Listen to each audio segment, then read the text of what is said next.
It's a remix.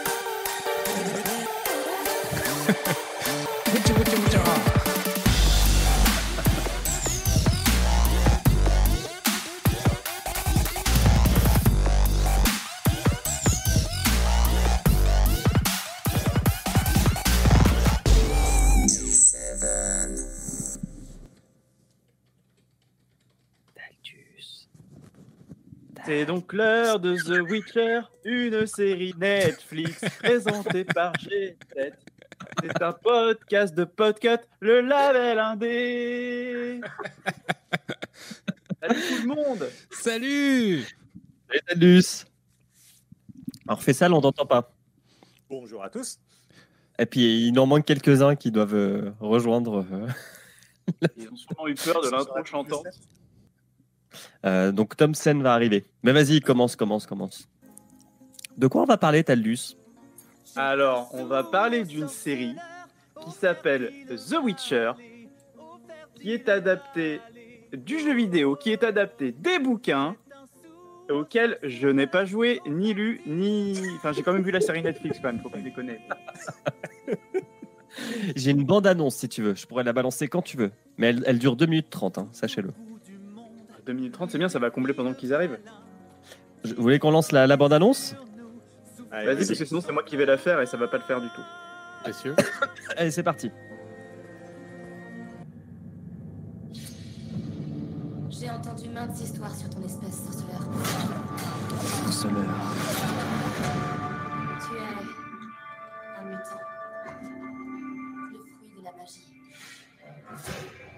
Tu parcours le continent. On veut personne de ton engeance ici. Tu traques les monstres. Pour de l'argent. Je croyais que tu aurais des crocs ou des cornes, que sais-je. Ou un gros zizi.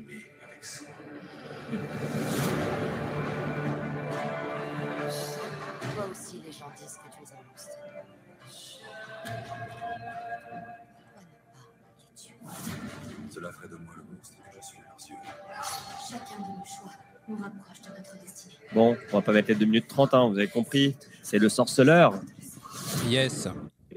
Le Allez. sorceleur. D'ailleurs, on dit Gérald ou Geralt? C'est la Même grande les acteurs question. ne savent pas. Ah, ils disent Gérald en anglais. Bah, ça Ouais, il dépend. me semble que c'est Gérald. Des fois, ils se sont gourés. J'ai vu quelques interviews parce que je suis très professionnel. Et ils disaient que eux-mêmes ne savaient pas les Yennefer. Des fois, ils le disaient Jennifer. Il y a le Gérald. Des fois, ils le disaient Geralt. Ils Non, mais étaient incapables de prononcer les noms des personnages. Yennefer moyenâgeux, faut pas déconner, quoi. Qui s'appelle Yennefer en 1300? Non, mais c'est un GIF ou un GIF alors? Oh, commence pas. Oh là là là. Oh là là. Si on Alors, a la réponse Thompson, là, on aura la réponse à Il l'autre. faut désactiver ton micro. Oui, mais il s'en sert de push to talk. Ah, ok. Bonjour, il n'y a pas de souci. Bonjour, Thompson. Tu as rencontré le sorceleur? J'ai rencontré le sorceleur. Ouais. Alors, Taldus, vas-y, enchaîne. Qu'est-ce qu'il faut dire sur cette série? Je sais pas. Moi, ce que je me demande bien, c'est tiens, qu'est-ce que vous en avez pensé? Parce qu'il faut un peu rusher, on a que 30 minutes, alors autant y aller tout de suite. Hein. Vous vouliez peut-être une intro, peut-être un synopsis. Un synopsis d'abord. On va dire freestyle. Hein. Moi, j'ai pas l'habitude de lead, alors freestyle. Hein. Qui nous fait un synopsis? Un beat. Moi, je vous fais un synopsis si vous voulez. Est-ce que tu le fais en chanson? Je peux vous faire en chanson si vous voulez. Vas-y. Allez, vas-y. C'est à toi. Ça va être chaud. C'est l'histoire du Witcher et ça n'a aucun sens. Ça n'a aucun sens. Il tombe amoureux de toutes les sorcières, mais ça n'a aucun sens. Voilà. Ouais, je peux aller c'est bien exactement hein. ça. On a même dit le scénario n'est pas très droit, ce n'est pas chronologique, on ne comprend rien. On a fait un montage qui part dans tous les sens. Bon, alors du coup, parlons-en. The Witcher, c'est l'histoire de Geralt de Rive, sorceleur de sa contrée, qui tue des monstres, des fois des gens, des fois il tue pas les monstres, il tue les gens, on sait pas trop. Il est genre chaotique neutre à peu près. Il y a aussi l'histoire d'une princesse visiblement qui a l'air de ne pas avoir 18 ans, mais malgré tout, il y a des trucs un peu bizarres dans l'histoire. Je ne vous spoilerai pas. Et en même temps, on suit une bossue. C'est genre Harry Potter à l'école de la magie avec cette meuf. Et voilà, il y a 3 histoires en parallèle, c'est ça le synopsis. Et j'ai rien compris. Je peux pas dire mieux parce que moi j'ai pas encore tout regardé, mais effectivement ça part vraiment dans tous les sens. Bon, moi j'ai compris que c'était Superman avec une perruque blanche et 2 épées, qui est donc The Witcher, qui a l'air d'être un mercenaire qui tue des monstres, ou du moins qui les assomme, et qui peut faire de la magie aussi. Donc il sait se battre avec les armes, donc il est barbare, mais il est aussi mage. Puisqu'il peut faire un peu comme les Jedi, là. Il peut faire des petits... il peut pousser les gens. Comme les Jedi. C'est vrai qu'on est dans un univers heroic fantasy. Et la première scène, je me suis dit, wow, ça pique les yeux. Avec cette araignée dans les marais, là, ça va être ça tout le temps, parce que c'est moche. Heureusement, après, ça s'améliore. Mais il y a des effets spéciaux qui sont vraiment dégueulasses. Non ? C'est vrai que les effets spéciaux... Mais certains sont pas mal, hein, quand on avance dans la série. Il faut savoir que j'ai regardé cette série 2 fois, quand même. Parce que la première fois, je l'ai vue, j'ai rien compris. Du coup, je me suis dit, je vais la revoir. Je l'ai revue. J'ai toujours pas tout compris. Hein. C'est vous dire vraiment le niveau de découpage de cette série. Je pense que le découpage, ça va être le mot-clé de tout ce moment du live. Si quelqu'un d'autre a quelque chose à dire autre que le découpage... J'ai un doute. J'ai l'impression que pour Yennefer, au début, quand elle est tordue et quand elle est pas tordue, j'ai l'impression que c'est la même actrice qui fait les deux. Je suis pas sûr. Ah, j'ai eu le même doute. Tu veux dire la meuf qui meurt au premier épisode ? J'ai l'impression qu'elle fait juste une grimace. Tu vois, c'est une impression. C'est la même actrice. Mais la même actrice, on fait la version avec ou sans spoiler? Ah bah avec. On a toujours tout spoilé. On va tout spoiler, vas-y. Ah bah spoiler. En fait, moi j'ai eu la version commentée. Ouais. En fait, j'avais pas grand souvenir, donc j'ai dû un peu rafraîchir sur le 1 et le 2. Mais moi, j'ai vu la série en version commentée. Alors, la version commentée, c'est quand tu te poses, tu la regardes avec ta femme et elle fait « Hein? C'est quoi? Pourquoi? Hein? Comment ?» Et que tu es là, tu te retrouves à expliquer « Ah non, mais ça, en fait, c'est parce que nanana. » Et là, tu te dis « Mais ils ont fait n'importe quoi sur la structure. » Mais ça va dans tous les sens. Numérama a fait un article. Alors, Numérama a fait un article pour remettre en fait les épisodes dans le bon ordre si vous voulez comprendre la série. Oui, c'est particulier, j'avoue. En fait, ils ont fait comme Love, Robot, Death, là. C'était ça la série où tous les épisodes en fait étaient dans un ordre random d'après Netflix. Sauf que là, c'est carrément les mecs de The Witcher qui ont fait un random sur tous leurs épisodes. C'est ça que tu es en train de me dire. C'est à peu près ça, oui. Ah, ok. C'est une vision artistique. En fait, Faisal, tu as peut-être quelque chose à ajouter ? Est-ce qu'on peut parler au-delà de la structure? Donc, je pense que tout le monde a compris. Donc, il y a plusieurs histoires en parallèle. Il y a des allers-retours incessants, passé-présent, sans aucune transition. Et c'est beaucoup trop dense. Est-ce qu'on peut parler des acteurs? On peut parler des acteurs, on parle de ce que tu veux, Faisal. Ton émission, cette émission, c'est ton émission. Tes règles. On peut parler de la musculature de Geralt, si tu veux. Hein. Non, mais parce qu'en fait, tu as tous les acteurs. J'ai vraiment aimé tous les personnages. Mais Geralt, donc Henry Cavill, donc Superman, pas vraiment pas terrible par rapport à tous les autres acteurs de la série. Et je pense que une des raisons, c'est que ces lignes sont pourries. Mais il a... je veux dire, tout ce qu'il raconte est ennuyeux à mourir, quoi. En fait, comme l'a dit un peu Taldus, il est un peu random dans ses choix. Tu sais pas trop quoi penser. Il est très dur à lire, ce personnage. Il commence en chevalier blanc. Alors, je sauve une princesse, tu sauves une princesse, il sauve une princesse. Et puis, ensuite, non seulement tu le positionnes plus, mais ensuite, à chaque fois qu'il raconte un truc, mais c'est chiant à mourir. Et tu te dis, mais comment il fait pour choper autant, quoi? Alors, je fais un petit point de chat. Pomme nous dit, la série s'adresse à ceux qui ont joué ou lu. Les autres, ils vont se faire foutre. Elle n'a pas dit ça. Hein. En gros, elle dit ça aurait mérité que parfois on explique des choses qui prennent une ligne dans le bouquin à expliquer. Je suis d'accord. On a Tsuki et Jessica qui nous dit on percute vers le milieu de la série le sens de la chronologie, mais en effet, sans avoir joué ou lu, ça peut sembler flou. Et Thomas Crayon qui dit il lui manque une moustache. Voilà. Ok. Alors, je vais recadrer un petit peu, histoire que quand même on comprenne la différence entre la série et l'histoire originale et le jeu. Donc, CD Projekt qui a fait les jeux The Witcher 1, 2 et 3 ont acheté les droits du bouquin et se sont inspirés. Donc, on fait une histoire parallèle. Il me semble pas que ça suive l'histoire des bouquins. Ça se passe après, si je dis pas de bêtises. Dans le jeu globalement, ce qu'on a, c'est surtout l'histoire d'amour entre Yennefer et Geralt et un autre personnage féminin qu'on verra sûrement plus tard dans la série. Ce qu'il faut savoir, c'est que les bouquins, il y a 5-6 tomes, je sais plus combien il y a de tomes. Je vais te dire. Mais en tout cas, les 2 premiers tomes, ce sont des nouvelles. Donc c'est plein de petites histoires qui suivent une trame narrative cohérente, contrairement à la série. Et la série a pioché dans ces 2 premiers bouquins des nouvelles par-ci par-là. Donc elles n'y seront pas toutes. Je crois qu'il y a la moitié qui est tirée du bouquin 1 et la moitié qui est tirée du bouquin 2. Donc effectivement, dans le bouquin, c'est beaucoup plus clair. La trame narrative est beaucoup plus compréhensible qu'elle ne l'est dans la série. Mais globalement, ça respecte quand même assez bien l'état d'esprit des 2 premiers bouquins, parce qu'on sent bien que chaque épisode est une petite histoire à part entière. Mais effectivement, la trame narrative est totalement désossée et mise dans tous les sens, ce qui fait que Ciri qui apparaît dès le premier épisode, en fait, n'apparaît quasiment qu'à la fin du tome 2. Donc c'est assez perturbant pour ceux qui ont lu les bouquins. C'est 5 romans et 4 recueils de nouvelles, et donc 3 jeux vidéo. Parce que c'est d'abord des romans avant d'être des jeux. Tout à fait. Des romans d'un auteur polonais, Wachikowski. Andrzej Sapkowski.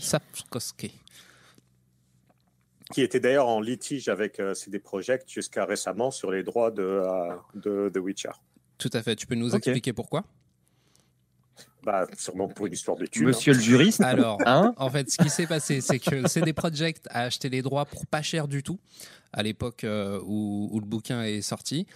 Les 2 premiers jeux ont rencontré un succès plus d'estime que commercial, et The Witcher 3 a été un succès incontestable d'un point de vue commercial et critique, et CD Projekt s'est fait beaucoup d'argent.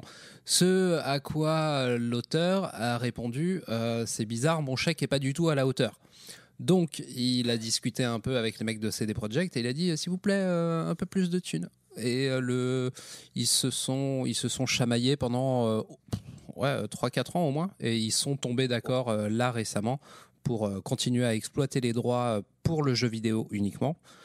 Et voilà. Par contre, ce qu'il faut savoir, c'est que les producteurs de la série n'ont pas eu le droit d'intégrer les éléments créés par CD Projekt dans la série, puisque il n'y a aucun lien avec le jeu vidéo. Exactement. Le jeu vidéo se passe après. La série raconte l'histoire des bouquins, et tout ce qui est visuellement créé par CD Projekt est sous licence CD Projekt. Et apparemment, il n'y a pas eu de discussion entre CD Projekt et les producteurs de la série. Et il y a une 2e saison qui est prévue pour 2021, sachez-le. Sur la page, on voit la 2e saison. Hein. Et la page Wikipédia, elle explique la correspondance entre les livres, les chapitres des livres 1 et 2 et les épisodes, si ça peut vous aider. Non.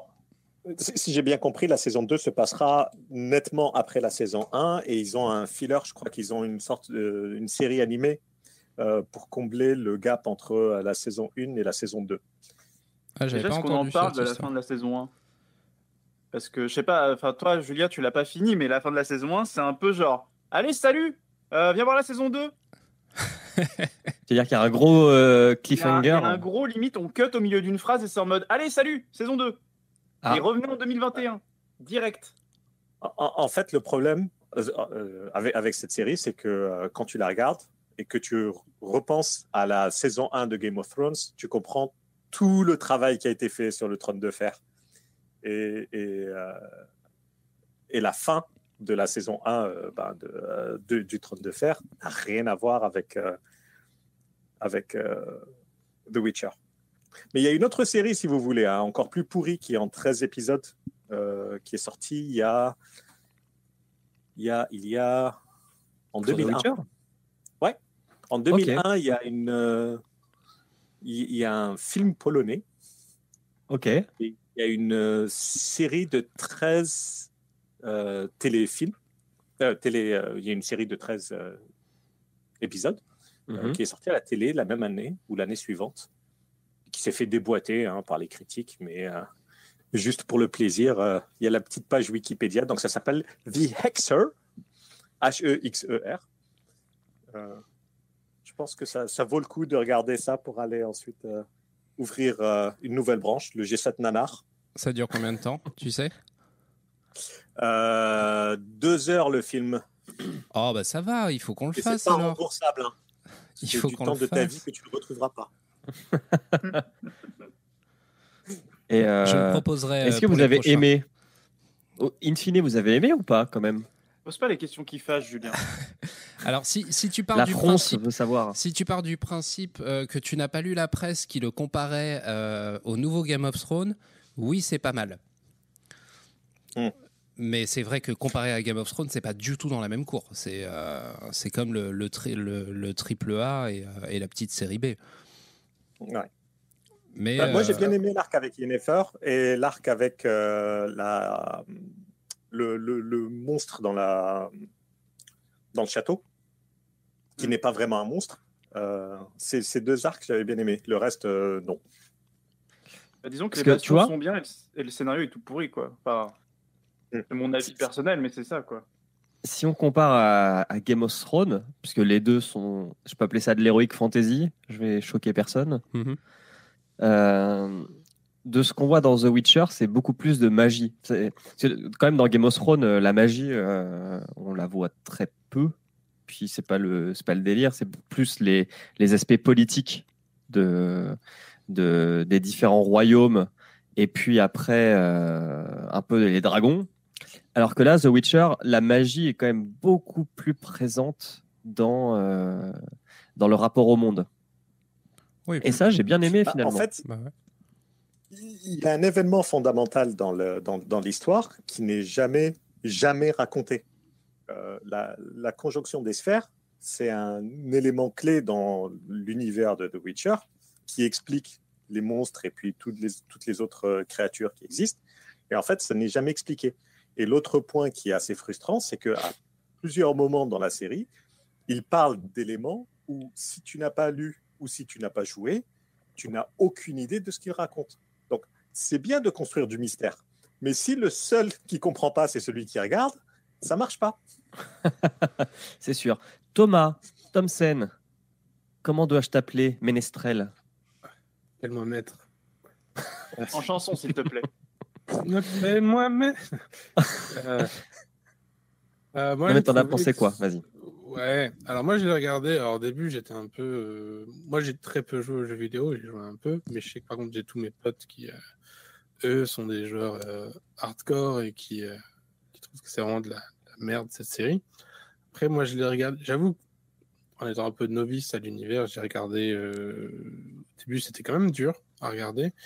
Et ensuite je me le suis mis un peu comme un nanar, repose-cerveau en fin de journée, tu vois, genre j'ai envie de me poser, ben je mets un peu The Witcher et... c'est mieux que TPMP, tu vois. C'est pas faux. Pour te reposer le cerveau. Ouais. Après, je trouve que cette série, elle manque cruellement de... Je sais pas, de réalisation, en fait. C'est-à-dire, je pense qu'il n'y a aucune intention, que ce soit dans la mise en scène ou dans la direction d'acteur. Et du coup, de toute façon, j'ai l'impression que déjà, ça a été tourné excessivement rapidement. Et que c'était un peu bon, vas-y Gérald, là tu es amoureux d'une sorcière que tu as rencontré 15 minutes, allez vas-y, à toi. Oh, je suis triste, elle est bonne, allez on passe à la suivante. Et c'est un peu ça toute la série, j'ai l'impression. Non mais c'est un peu dommage parce que Cavill, moi je pense qu'ils l'ont pris surtout parce que à mon avis il a joué au jeu, il a l'air d'être un gros geek en fait, et et que du coup il adorait ça. Mais je pense qu'il aurait mérité d'avoir un peu de relief. Ouais. Vous savez pourquoi c'était aussi mal réalisé? C'est parce que tout le budget est passé dans les lentilles. Parce qu'il faut qu'on fasse un point lentille quand même. Parce que chaque personnage de toute la série a des lentilles et des fois ils en ont qui changent pendant la série. C'est incroyable ça, le budget lentille. Hein. Je sais pas quel est leur sponsor, mais. Bonjour à Optique 2000 qui sponsorise cet épisode. On m'a dit ah ouais, mais Gérard en plus il a même pas les bonnes lentilles. Normalement il a des lentilles de chat et puis là c'est juste orange. C'était vraiment très déçu. Ouais. Une fois qu'on aura jeté un sou aux sorceleurs, on va faire une quête pour qu'ils aient quelqu'un qui fasse de la production, tu sais, qui remette les scènes dans le bon ordre et qui écrivent des lignes acceptables pour l'acteur principal. Mais ouais, le montage anti-chronologique, ça me fait penser. Pour moi, c'est souvent un cache-misère en fait. C'est-à-dire, tu te rends compte que ton histoire, elle n'est pas forcément intéressante, et du coup, tu vas emmêler un peu les pinceaux du spectateur pour simuler quelque chose de profond. Je vais peut-être me faire crier dessus, mais ça me fait penser à Dunkerque de Nolan, qui est pareil, voilà, complètement monté dans tous les sens, mais si tu le mets à l'endroit, je pense que le film raconte très très peu de choses. Et ça balance. Et je trouve non, mais c'est un peu pareil. Et là, en plus, tu as des trucs qui sont expédiés. Je parlais déjà de l'amour. Ah oui, il y a une paire d'un coup. Je l'aime du fond du cœur parce qu'elle est comme moi. C'est une monstre. Et tu fais OK, ouais, mais vous voulez pas le développer un peu ça? Peut-être que t'es pas obligé de tomber amoureux au premier monstre que tu trouves. Je sais pas. Bon, globalement déçu en fait. Tard, hein. Pour moi, c'est un nanar qui se regarde. Ouais, déçu, hein. C'est un rendez-vous manqué de ce que je comprends, parce que moi, j'ai pas lu les livres et j'ai pas joué aux jeux vidéo, mais il y avait un gros matériel, et puis ils en ont fait un truc très fade. C'est pas nul. On peut pas dire que c'est nul, parce que c'est neutre. Non, les bastons sont bien en vrai. Genre, franchement, la première baston, je l'ai trouvé archi stylée. Je sais pas ce que vous en pensez, vous. Ouais, entièrement. Mais vraiment, la première où ils se combattent contre tous les mercenaires pour ensuite aller défoncer la fille dont j'ai oublié le nom d'ailleurs. Ah oui. Vraiment, genre, en plan séquence en plus, genre super baston celle-là. Les autres étaient pas toujours très bien. Mais non, je sais pas qui était le chorégraphe des bastons de The Witcher, mais franchement, il a fait un bon taf. En fait, visuellement, c'est agréable. C'est-à-dire que t'as Henry Cavill avec son petit cul, t'as des belles bastons, t'as des effets spéciaux qui parfois sont réussis, parfois pas, quelques beaux décors. Mais tu comprends rien. Et du coup, c'est pour ça, ce serait parfait en fond d'écran Windows, ce truc. C'est-à-dire que c'est joli à regarder, tu vois. Mais le scénario, ça sert à rien de réfléchir, parce que si tu réfléchis, tu vas te prendre la tête. Je l'ai vu 2 fois, c'est pour vous dire. En fait, ça m'a fait même penser globalement sur toute la franchise de Witcher, parce que quand j'ai joué au jeu, au bout d'un moment, j'en avais plus rien à foutre de la trame principale. Et tout ce qui m'intéressait, c'était de compléter toutes les quêtes annexes, parce que c'était ça qui était le plus intéressant. Aller investiguer un phénomène bizarre quelque part, c'était la partie la plus intéressante. Donc on verra peut-être que dans la saison 2, en 2021, on aura un peu plus de matière au niveau des monstres. Ok. Allez, Daltus. Qu'est-ce qu'il y a? Il faut que je chante, c'est ça? Vous voulez que je chante? C'est ça. On va chanter, on va s'arrêter là. 3, 4. Jette un sou au sorceleur, au fertile vallée, au fertile vallée. Oh, oh. Jette un sou au sorceleur, au fertile vallée. Le valet. Ah, mettez une pub, s'il vous plaît. Au sorceleur. Il défie le malin. Merci tout le monde. La chanson était mieux que la série. La chanson était beaucoup mieux que la série. On devrait faire un point chanson la prochaine fois. Allez, C'est vrai. on rend l'antenne et une petite pub et on accueille Iliu avec Aurélie, s'il vous plaît. Ça Des paye bisous déraper. tout le monde. Allez, Allez, bravo. ciao. Au revoir, Bisous. Ciao. Salut.